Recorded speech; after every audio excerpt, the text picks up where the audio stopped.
न बोललेलं एक नातं. ज्या दिवशी तिचं आयुष्य खूप धावपळीचं गेलं होतं त्या दिवशी तो पहिल्यांदाच तिच्या खऱ्या अर्थाने शांत दिसला. नुसतं शांत नाही, थोडा थकलेला, थोडा भारावलेला, पण तरीही हसरा. हे दोघांचं नातं मी तुझं किंवा तू माझी अशा शब्दात बांधलं गेलं नव्हतं, पण एकमेकांच्या नजरेत मात्र रोज थोडंसं काहीतरी वाढत होतं. काळजी, विश्वास आणि न बोललेले एक आपलेपण. तिला त्याचं बोलणं आवडायचं. एक दिवस त्याचा कॉल आला नाही. बस त्या दिवशी तिला जाणवलं की हे नातं तिला किती आतून लागतंय. दुसऱ्या दिवशी त्याने फोन केला. जणू काही झालंच नाही अशा सहज सुरात. पण तिने मात्र त्या एक दिवसात 1000 विचार केले होते. मी एवढी महत्त्वाची आहे का त्याच्यासाठी? तो मला खरंच समजतो का?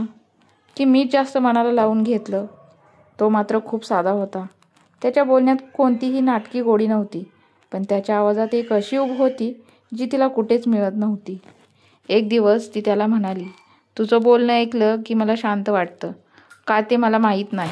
पण थोडा हसला आणि म्हणाला, कदाचित आवाजाच्या मागे असलेली काळजी तुला ऐकू येते. ती त्या दिवशी खूप काही बोलणार होती, पण बोलली नाही.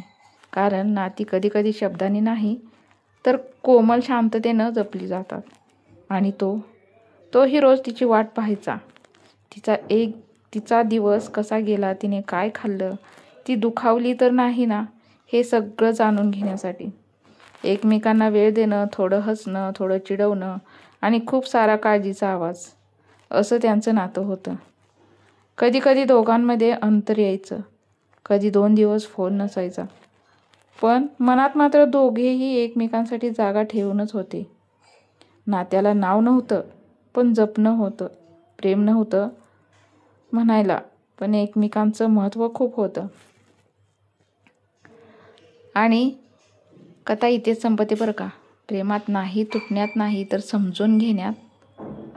कारण काही नाती नावानं नाही, भावनेनं जगतात आणि शांतपणे सदैव टिकून राहतात.